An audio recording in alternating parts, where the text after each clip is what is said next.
Verse 3, as for the saints who are in the earth, they are the excellent ones, in whom is all my delight. I love this verse. I have underlined excellent ones in my Bible. As for the saints, believers, they are the excellent ones, in whom is all my delight. It wouldn't be hard to spend the morning just on this one theme, on this one thought. It takes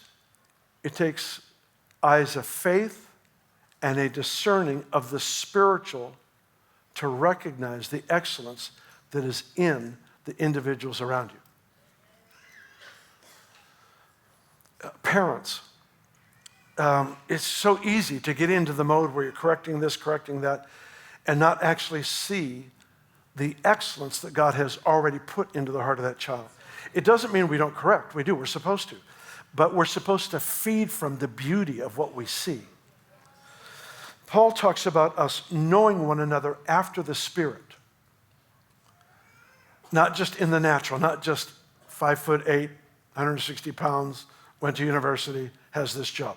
Not just that. It's recognizing there is something of the brilliance and the beauty of God himself that radiates from that life.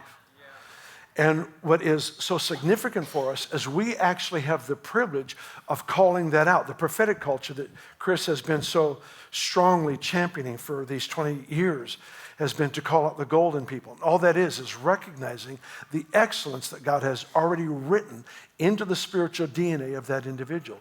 It's reading the poetry, the work of art, the masterpiece that God is writing over that person's life. And here's the phrase. He says, the saints, the excellent ones, in whom is all my delight.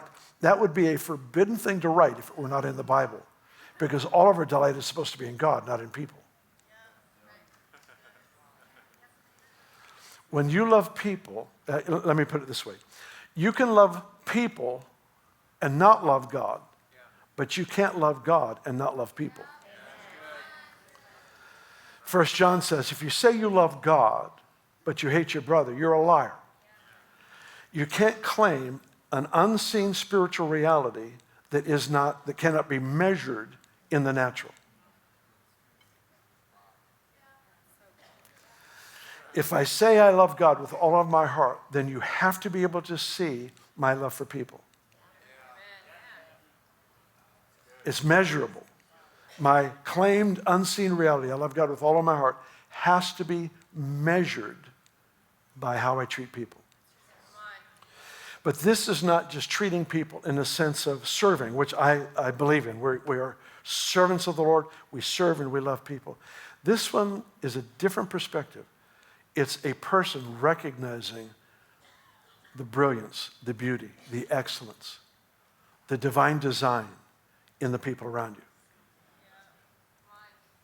That's really what the prophetic is to call to the surface the divine design.